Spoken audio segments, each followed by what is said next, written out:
Context: my dad married his wife a few years ago, and her family were not happy about it. One of the things that was thrown around by them was that my dad was after her money, which we found ludicrous. They got a prenup, which I have a copy of, along with his will. Her children have never let go of this inheritance issue, and apparently make snide comments about it regularly, despite the fact that my dad owns the house he lives in with his wife, and pretty much everything in it, as well as maintains her and her disabled daughter, since she doesn't work. So my, 32 female, husband and I have recently moved into our new house. We invited my dad round for dinner, and he insisted on bringing his wife as well as asked that we invite her daughters. Despite the fact that I don't like the whole lot of them, and including the wedding, have met them all less than 10 times, I said okay. Upon arrival, her oldest daughter, 30, commented several times on the size, the facilities, and numerous times asked my husband what business he is involved in to pay for this house. Weird, but whatever. Dinner was catered, since the last thing I was going to do was cook for this ungrateful lot. Dad accepted. And again, two of her daughters went on and on about the cost of everything. Then her oldest daughter said, "I suppose you won't be trying to get our mom's money then, since your husband is obviously loaded." And that was the final straw. I told her that as per the prenup, and she was welcome to all her mother's assets, which amounted to a Mini Cooper and 3 lampshades. And I'm happy that she's so comfortable that I won't see her and the rest of her classless relatives in court when I turf the whole lot of them out of the house that my father owns. I then said, "No one is after your pittance of an inheritance or your opinion. Get out of my house." Drama kicked off, and my dad's wife burst into tears. Later, when everyone was gone, my dad sent me a text saying that I shouldn't have told her children about the house or her financial situation, and that his wife felt I had insinuated she was after his money. I told him her daughter had insinuated the same thing about me, and that she hadn't taught her daughter any manners, which didn't fly in my house. My dad also said the way my husband threw them out was an overreaction, but I said that had nothing to do with me. I refused to apologize to his wife and said she and her kids are not welcome in my home anymore. My husband thinks I should have said worse, but my mother said I shouldn't have escalated things. Am I the a-hole? Not the a-hole, but your step-siblings must be fantastically stupid. Where do they think this cornucopia of riches is coming from? Their non-working mother and disabled sister? Some secret royal cave of jewels? They're rude and prying, and you finally had enough. The mother did nothing to reel in her rude children and has let this delusion go on at your expense. Mom could have shut that crap down any time before you responded, but seems to enjoy this fantasy that they're all soap opera actors rather than poor relations. Not the a-hole. Honestly, you're a rock star for that response. Your stepmother never corrected her children and allowed them to make gross assumptions about your dad. He may be okay with it, but you're not, and you don't have to put up with it in your home. Their comments were just, "Let's say I'm on board with your husband's assessment." No one needs to tiptoe around people like that. The fake name I'll be using is Epona. This is not the real name, but it's similar in terms of popularity and origin. My sister and I are not close. I'd describe our relationship as neutral, bordering on hostile. We didn't know each other until I was 14 and she was 16. We're half siblings, and she's from her dad's actual family, as in wife, kids, while I'm the result of an affair, and she didn't want to interact with her dad's affair baby. And in terms of insults, I gave as good as I got, which worsened things. Over time, we settled into the neutralish relationship we have now, rather than the previous overly hostile one. Now I'm 23, she's 25, and she's pregnant. At a family dinner a week ago, she and her fiancé announced that the baby is a girl and she's naming her Epona. She said she was naming the kid after me, though I'm pretty sure it's really to do with a TV show she's obsessed with, where there's a character named Epona, as she made fun of my name all the time as teenagers. Regardless, she says it's after me. Allow me at this point to provide insight into what being called Epona is like. Since I started school, I've gotten, "That's an interesting, unusual, unique name." My nan on mom's side hated it and would only ever call me by my middle name, which confused the hell out of me growing up. I have the nickname Epi, despite hating it with a passion. I have never met another Epona ever. My workplace asked if they could just put me as E, surname, on the website when most of my colleagues have full names. Did you pick that out yourself? No way is that your real name. And general assumptions that I decided to change my name to be cool. I was trying to stay neutral about it and just sort of nodded when she told us. But when we were alone, she directly asked me why I didn't comment more on the name choice, given that she's naming her kid after me. I said in the most delicate way possible that while I like my name now, it caused me problems, and laid it out for her like I did in the bullet points. She then responded that I'm being a B for no reason. It's none of my business, and accused me of claiming the name and trying to make her dislike it, so I'm the only one with an interesting name. She told Dad, and both she and Dad expect me to apologize for giving her a negative response and taking away from her love of the name. Our brother said that while I'm one of the very few who can give insight into this exact name, our sister asked that question expecting a positive response, so she's probably upset over me responding negatively, and an apology would settle her down. Am I the a-hole? Not the a-hole.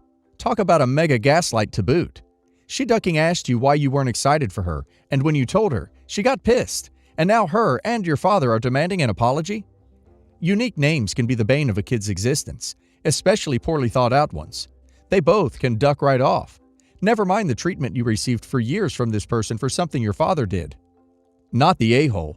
Your half-sister sounds nuts for naming her baby after someone she picked on for years. She asked your opinion and you gave it.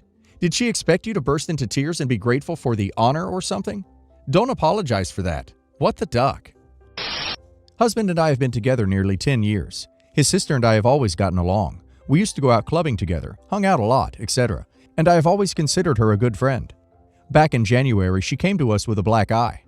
She had been mugged for the second time at her seedy apartment building. Worried for her, I asked if she wanted to move in with us. We had 2 spare rooms she could rent from us for a very fair price. She was also having severe financial difficulties as she has shopping addictions and couldn't pay her rent. She was excited to move in and have her living costs. Note, the new D-dealer boyfriend lives at the apartment building she was so desperate to move out from, due to how seedy and crime-filled it is. We've had some problems with her paying her rent late, but she's family, so we usually let it slide. However, in September, she returned from a vacation in Australia and was unable to pay rent, and we told her she had to pay by the 3rd week of September, as we were buying a car and just really needed that money. Honestly, I was getting frustrated as duck watching her order food, drop $100 at a restaurant and such, and not be able to pay rent, and complain and moan about how poor she is. It was super frustrating for both my husband and I. She claims the trip to Australia was paid for by a friend, but I'm not sure if I believe that. Anyways, she paid us in installments and the rent was paid off by the 3rd week. Perfect. Great. I mentioned the late rent payment because I am unsure if it has to do with what happened next. I think she's pissed we asked for the money by a certain date, and maybe she sees us as calling her out on her rampant financial issues. She often dates guys and spends a lot of time with them instead of at home, so we hadn't seen her for a week. It wasn't unusual. But then that week turned into 2 weeks, which turned into 3, and now she has not slept a single night at our house since the 3rd week of September. She paid her October rent, just the rent. She did not pay any bills. But besides coming back to get her computer and TV and a bag of clothes, she has not returned for any reason. I've gone from being confused to being genuinely angry. My husband and I have been arguing over what to do, say. He argues that she suffers from depression, so she's unable to man up and just be like, hey, I'm moving out. This is my 2 months' notice. I personally do not feel depression is an excuse to just ghost us like this.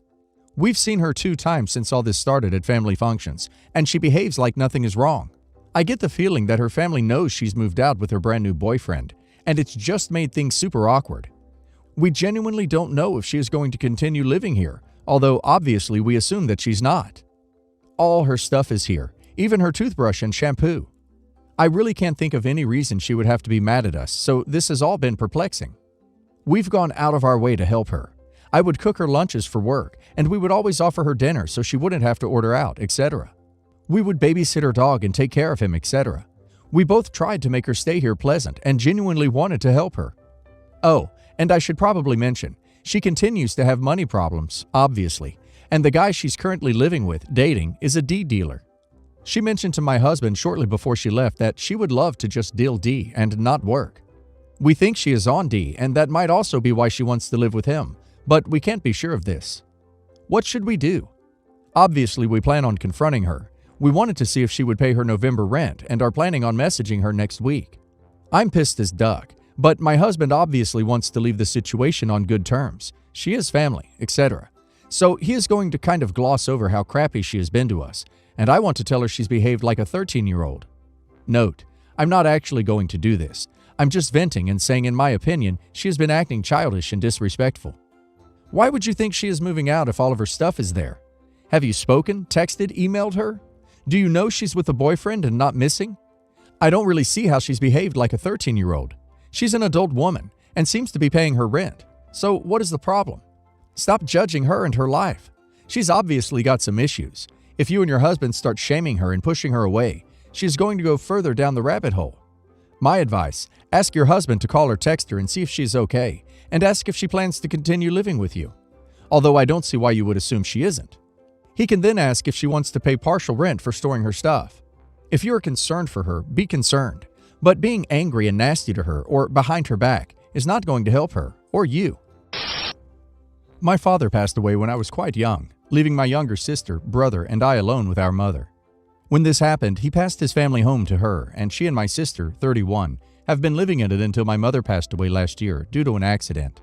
Everything was split evenly between the three of us, but due to my sister's condition, despite it legally belong to us all, the family home is being used by her and her alone. My sister, Talia, does not leave the home and has never held a job. Ever since her teenage years, she has shut herself inside and is incapable of even going outside to get groceries. I personally think that she has gotten to this point due to being enabled by my mother. But whatever the reasoning, she's entrenched in her ways. Now that my mother has passed, Talia lives in the house and refuses to even discuss the possibility of selling or renting it out. When I first brought up the idea of selling the home, not only Talia, but my brother Robert got upset. He thinks due to the house prices in our area, if we were to sell the home, Talia would have to move to an entirely different area away from her family and outside of her comfort zone. When I suggested to him that perhaps he take her to live with his own family instead if he found that so objectionable, he told me I was being ridiculous and that wasn't an option. After multiple debates over this topic, I relented and let things lie for a few months, figuring that after some time has passed and things weren't so fresh, I could approach it again. My wife and I recently arranged another meeting between Talia, Robert, and I, and brought up the idea of renting out the other rooms of the house to roommates, or maybe converting the lower story of the house into an Airbnb. I even offered to set up the advertisements, and my wife said she could help tidy things up and create a nice space for people to stay in. We live in an extremely busy area, so business would be extremely well, and Talia, Robert, and I would be able to benefit from the house rather than just Talia. Talia stormed off mid-meeting after saying she would not live with a bunch of strangers. Robert is taking her side and telling me to lay off and drop the topic completely. I don't think it's fair that just Talia is getting to take advantage of a house that technically belongs to me just as much as her. I'm considering seeing a lawyer to see what I can have done so I'm not completely shafted by this affair. But when I shared my plans with some friends, some of them reacted pretty badly and think that if I get the law involved, Robert won't ever forgive me and that family bonds are more important than money. My wife is backing me completely and thinks that Talia is being a brat and Robert is enabling her. I'm set on my decision, but I'm wondering how this looks from the outside. Yes, the a-hole. Your sister sounds agoraphobic, and instead of trying to connect her with mental health support, you're trying to collect on a payday. Help her get healthy, and maybe she'd be able to leave the house in the first place. And just to be clear, having a legal right to the home does not make you any less of an a-hole for completely ignoring the fact that your sister has a serious mental health obstacle preventing her from being able to move or have a constant stream of guests, short-term renters.